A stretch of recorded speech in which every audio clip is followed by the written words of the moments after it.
여러분 안녕하세요. 2020학년도 한서고등학교 2학년 경제 2차 시입니다.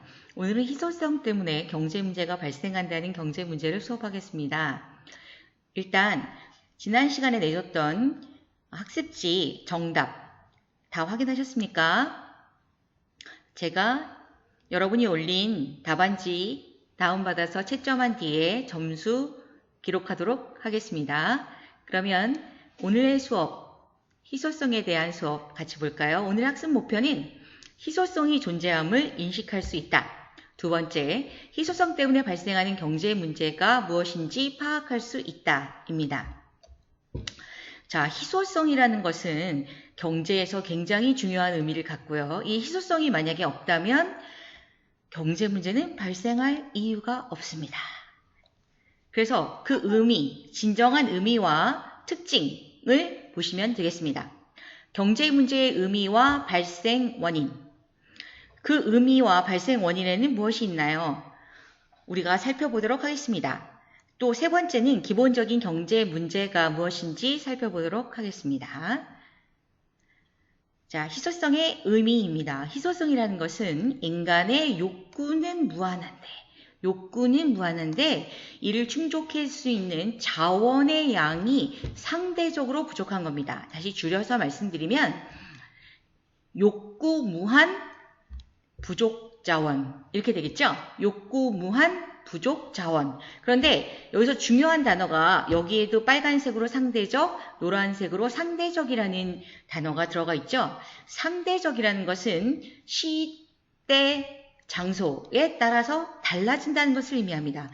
자, 상대적이라는 것은 시와 때, 장소에 따라서 달라진다는 것을 의미한다고요.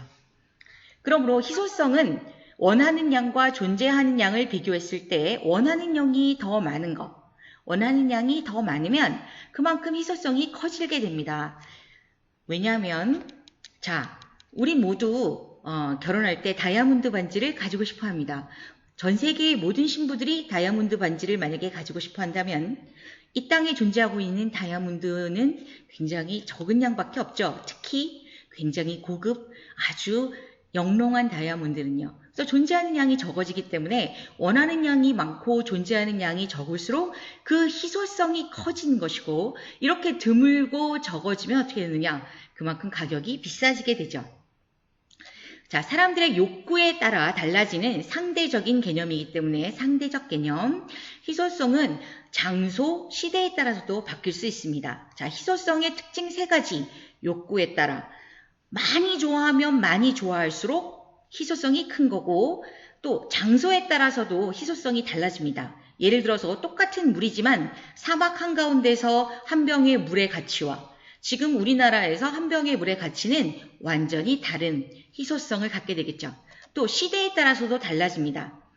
조선시대의 백자는 조선시대에는 밥 담아 먹는 그릇이었습니다. 그러나 지금은 굉장히 현대 시대에 와서 귀한 희소한 가치가 있는 경제재가 되었죠. 다시 한번 말씀드리면 희소성은 욕구에 따라, 장소에 따라, 시대에 따라 각각 변화하는 상대적 개념입니다. 이거에 관한 내용 정리 영상을 같이 보시겠습니다.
네. 이렇게 자원의 희소성은 시대, 장소, 욕구에 따라서 달라지는 상대적 개념입니다. 이것에 관한 교과서 보충 자료를 보시겠습니다. 14페이지 무상재와 경제재입니다. 자, 사진을 보시면 교과서에서도 나와 있죠? 대형마트에서 생수가 판매되는 모습입니다. 자, 선생님이 어렸던 초등학교 다니던 시절에는 선생님이 사회시간에 이런 말씀 하셨습니다. 우리나라는 물을 어느 곳에서나 마셔도 너무나 깨끗하고 좋지 않니? 그런데 저기 사막지대 사우디아라비아 같은 나라에서는 심지어 물값이 석유값보다 훨씬 비싸단다? 라고 말씀하셨어요. 이것이 바로 경제의 희소성 때문에 발생하는 문제입니다. 자, 그렇다면 여러분 교과서 14페이지에 개념 자료실 줄을 한번 그어볼까요? 인간의 필요와 욕구에 비해 첫 번째 줄부터 네 번째 줄까지 줄을 그어주세요. 존재량이 많아 아무런 대가를 지불하지 않고 얻을 수 있는 재화를 무상재라고 하며 햇빛과 공기 등이 대표적 예이다. 계속 줄 쳐주세요. 반면 희소성이 존재하여 어떤 대가를 지불해야만 얻을 수 있는 재화가 있는데 이를 경제재라고 한다. 자, 그렇다면 여러분 무상재와 경제재를 구분하는 기준 굉장히 중요합니다. 무상재와 경제재를 구분하는 기준은 바로 무엇입니까? 네, 대가를 지불하느냐 지불하지 않느냐의 차이점입니다. 우리가 공기를 마시는 거 굉장히 중요한 건 맞지만 공기를 마실 때 대가를 지불하지는 않습니다. 그렇지만 우주에 가서 우리가 우주에 여행을 하면서 공기를 마신다면 반드시 산소를 사서 공기를 마셔야만 하겠죠. 대가를 지불하는 것이기 때문에 무상재였던 공기, 산소가 우주에서는 경제재가 되는 것입니다. 예전에 어처구니라는 것이 있었는데요. 어처구니가 무엇이냐고요? 맷돌을 돌리기 위한 나무 막대기를 말합니다. 그래서 어처구니가 없다라는 말이 있잖아요. 맷돌을 돌리기 위해 꼭 필요한 경제적 가치가 예전에는 있었습니다. 그러나 그 나무 막대기를 지금 집에서 열심히 믹서기를 쓰고 있는 우리 가정에 갖다 준다면 그 당시에 어처구니만큼의 가치 절대 없겠죠? 그래서 오늘날에는 어처구니가 경제적 가치가 없는 경제재가 아닌 것이 되는 것입니다. 자, 다음 두 번째, 기본적인 경제의 문제로 넘어가겠습니다. 자, 기본적인 경제의 문제라는 것은 그 원인이 무엇일까요? 경제활동에서 발생하는 경제의 문제는 바로 선택을 불러오게 되는데요. 선택. 왜 초이스하게 될 수밖에 없을까요? 그것은 바로 희소성 때문입니다. 여러분 이거는 꼭 외워두셔야 합니다. 경제의 문제의 발생 원인은 무엇인지 15자 내로 쓰시오.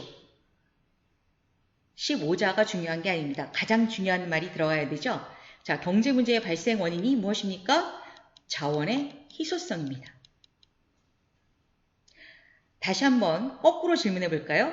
자원의 희소성은 어떠한 문제의 발생 원인이 됩니까? 무엇이라고 쓰셔야 되죠? 경제 문제의 발생 원인이 됩니다. 그렇기 때문에 이것은 꼭 외우셔야겠습니다. 다시 한번 희소성에 대한 오늘날과 과거의 차이점을 영상으로 보도록 하겠습니다.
네, 잘 보셨습니까? 자, 우리가 그렇다면 이런 희소성 때문에 발생하는 기본적인 경제 문제를 크게 세 가지로 나눠서 볼 때 어떠한 문제가 발생하나요? 첫 번째, 자원이 무한대가 아니라 드물고 적기 때문에 이 한정된 자원을 가지고 무엇을 얼마나 생산할 것인가 하는 문제가 발생합니다. 여러분은 교과서 15페이지 형광펜을 드시고 제일 첫 번째 줄에 자원이 희소하기 때문에 우리는 항상 선택의 문제에 부딪힌다. 줄 치셨습니까? 네. 자, 거기 보면 10이라고 써있는 숫자 바로 밑에 줄. 경제활동 과정에서 발생하는 선택의 문제를 무엇이라고 한다고요? 경제 문제, 즉 희소성이 발생한다. 자, 형광펜으로 꼭 쳐야 될 것, 무엇을 얼마나 생산할 것인가? 그것은 바로 생산물의 종류와 수량을 결정합니다. 무엇을 얼마나 생산할 것인가? 교과서 15페이지 형광펜으로 무엇을 얼마나 생산할 것인가? 줄 치셨죠? 그게 바로 뭘 의미한다고요? 생산물의 종류와 수량. 두 번째, 어떻게 생산할 것인가? 형광펜 드신 김에 같이 줄 치겠습니다. 맨 마지막 줄, 생산 방법. 한 페이지 넘겨서 16페이지입니다. 누구를 위하여 생산할 것인가? 이것은 바로 세 번째 줄의 분배 문제를 얘기합니다. 자, 다시 15페이지로 오셔서 무엇을 얼마나 생산할 것인가의 문제를 같이 보도록 하겠습니다. 무엇을 얼마나? 내가 옷 공장의 사장입니다. 내가 가지고 있는 돈은 지금 100만 원밖에 없는데 그 100만 원을 가지고 올 여름에 어떤 옷을 만들어서 생산해야 내가 가장 이윤을 많이 남길 것인가를 생각한다면 어떤 옷, 생산물의 종류, 올해 유행할 옷을 당연히 해야겠죠. A타입, B타입, C타입 중에 A타입이 제일 유행한다면 그 A타입이라는 종류를 결정하고 과연 내가 몇 벌을 만들었을 때 내가 가진 한정된 100만 원이라는 재화를 가지고 몇 벌의 수량을 만들어냈을 때 가장 많은 이익을 얻을 수 있냐. 즉 생산물의 종류와 수량을 결정하는 것은 무엇을 얼마나 생산할 것인가를 얘기합니다. 두 번째, 어떻게 생산할 것인가? 어떻게 생산할 것인가? 마찬가지로 지금 여기 떠오른 효율성의 문제입니다. 왜? 똑같이 공장에서 옷을 생산할지라도 옷을 기계를 이용해서 만들까? 아니면 사람을 많이 사서 내가 사람이 손으로 직접 옷을 만들어내게 할까? 내가 공장 사장이라면 어떠한 생산 방법을 선택할까요? 오늘날 같이 우리나라처럼 기계공업이 발달된 나라에서는 사람의 인건비보다 기계가 훨씬 싸기 때문에 기계를 많이 들여놓고 옷을 생산하는 것이 훨씬 더 효율적이겠죠. 바로 생산 방법의 선택 문제가 되겠습니다. 세 번째, 누구를 위하여 생산할 것인가? 생산한 재화나 서비스의 가치를 누가 얼마나 차지할 것인가를 결정하는 문제입니다. 자, 옷을 원재료 100만 원어치를 들여서 옷을 만들었습니다. 거기에 물론 인건비도 들어가고 여러 가지 전기세라든가 공장 운영비가 들어갔겠죠. 그래서 총 들어간 돈이 300만 원인데 그 옷을 팔아서 1000만 원에 팔았습니다. 그럼 수익이 700만 원이 남겠죠. 그 나머지 700만 원의 수익을 누구에게 어떻게 분배할 것이냐. 당연히 여러분이 사장이라면 어떻게 분배하겠습니까?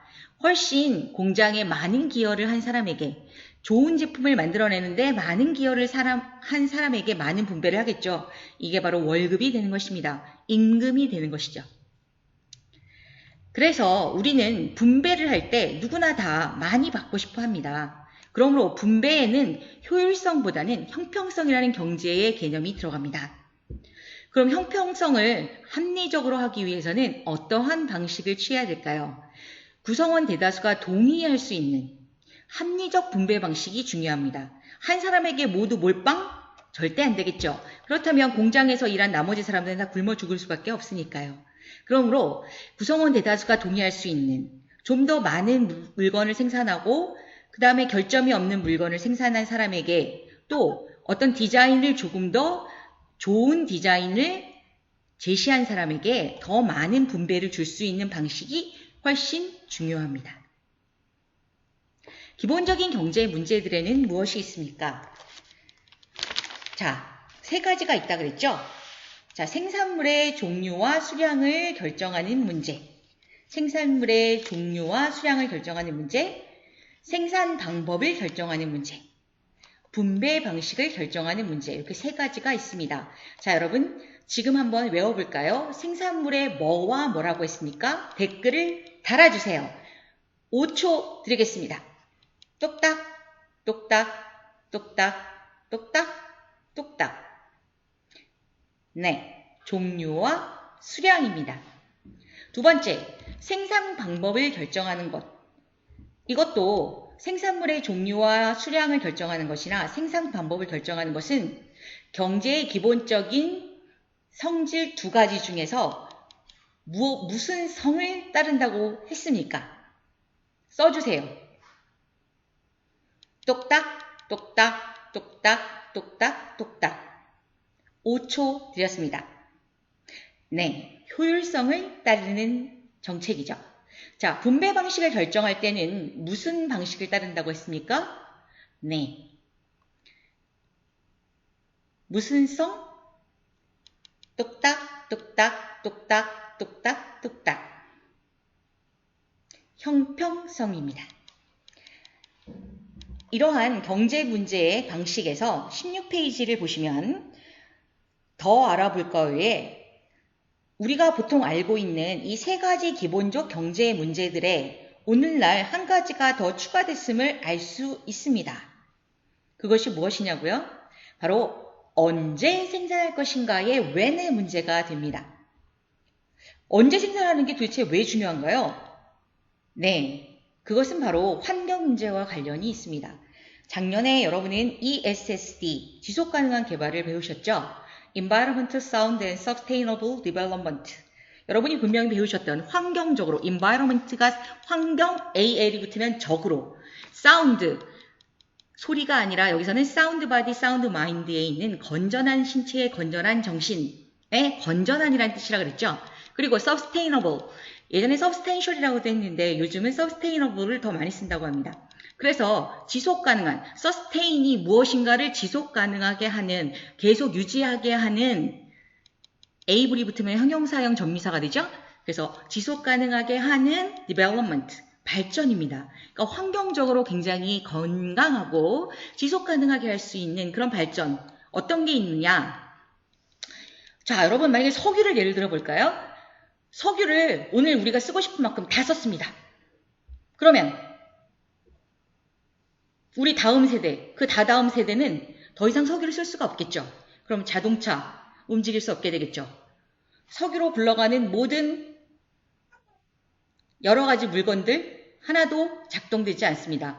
공장도 스탑할 수밖에 없겠죠. 그렇다면 우리는 우리 후손들도 사용할 수 있고 쓸 수 있게 하기 위해서 석유를 어떻게 해야 할까요? 가장 먼저는 지금 석유를 다 써버리면 안 되니까 조금씩 아껴 쓸 수 있는 방법을 생각해내야 될 겁니다. 두 번째는요. 석유를 대체할 수 있는 친환경 에너지를 개발해야겠죠. 그리고 석유를 지금 너무 많이 쓰면 이산화탄소나 이산화황이라든가 각종 유기화학적 분비물들이 많이 나와서 공기를 오염시키게 되겠죠.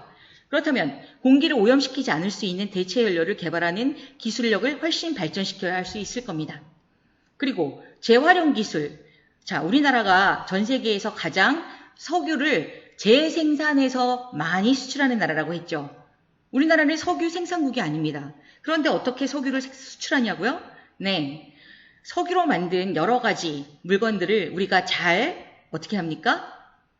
쓰레기를 분리수거해서 버리면 그 분리수거한 쓰레기를 가지고 석유를 뽑아내는 기술이 전 세계 1위입니다. 이게 바로 지속가능한 개발을 가능하게 하는 기술력이죠. 그래서 미래 사회에서는 이러한 지속가능한 개발을 할 수 있느냐 없느냐가 그 나라의 부를 결정하게 됩니다. 이것이 바로 분배의 형평성, 즉 오늘날 우리만 쓰는 게 아니라 미래의 사람도 쓸 수 있고 또 돈을 가진 사람만 쓸 수 있는 게 아니라 값싼 가격에도 할 수 있는 기술력의 개발이므로 분배의 형평성이 됩니다. 환경을 보존하는 것과 밀접한 관련이 있었죠. 또 경제가 발전해야 하는데 그렇다면 석유를 쓰지 말아서 공기를 깨끗하게 해야 되냐? 그게 아니라는 거죠. 경제를 발전시키면서도 훨씬 더 좋은 기술력으로 훨씬 환경오염을 낮출 수 있는 기술을 개발한다는 것입니다. 이것이 바로 경제와 사회의 환경을 조화시키는 개념이 됩니다. 자, 오늘 배운 내용은 가장 중요한 것이 무엇이라고 했습니까? 희소성의 뜻입니다. 이것에 대한 확인 학습을 한번 해볼까요? 인간의 욕망은 무한한데 이를 충족해 줄 수 있는 자원의 양이 상대적으로 부족한 상태를 무엇이라고 한다고요? 네, 희소성이라고 합니다. 다음 내용을 읽고 맞으면 0표, 틀리면 X표를 해보자.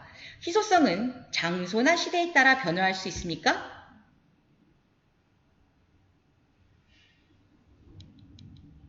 네, 변화할 수 있죠? 희소성은 사람들의 욕구의 크기에 따라 달라지는 개념인가요? 네, 그렇습니다. 자, 그러면 여러분, 대가를 지불하지 않고 얻을 수 있는 재화를 무엇이라고 합니까? 경제재라고 합니까? 댓글을 달아주세요. 대가를 지불하지 않고 얻을 수 있는 재화를 무엇이라고 합니까? 10초 드리겠습니다. 똑딱, 똑딱, 똑딱, 똑딱, 똑딱. 똑딱, 똑딱, 똑딱, 똑딱, 똑딱. 선생님 시계 10초 끝. 경제재가 아니라 무엇입니까? 자유재입니다. 자, 경제 문제와 그에 해당하는 내용을 바르게 연결해 봅시다. 어떻게 생산할 것인가? 어떠한 뭐로 생산할 것인가? 네, 생산 방법으로 생산할 것인가의 문제라고 했습니다. 무엇을 얼마나? 이것을 뭐라 그런다고요? 생산물의 종류와 수량의 문제죠. 누구를 위하여 생산할 것인가? 분배의 문제라고 했습니다. 자, 그래서 오늘 굉장히 중요한 개념, 경제의 희소성에 대한 문제를 배웠는데요. 여러분 수업 다 끝나시고 나서 학습지 다운받으셔서 바로 제출해 주시기 바랍니다. 다음 시간까지 정답을 공개해 드리도록 하겠습니다. 다음 시간에는 우리가 그런 희소성이 발생할 수밖에 없는 경제 생활에서 어떻게 하면 나는 합리적인 선택을 할 수 있느냐에 대해서 배워보도록 하겠습니다. 여러분 모두 안녕. 감사합니다.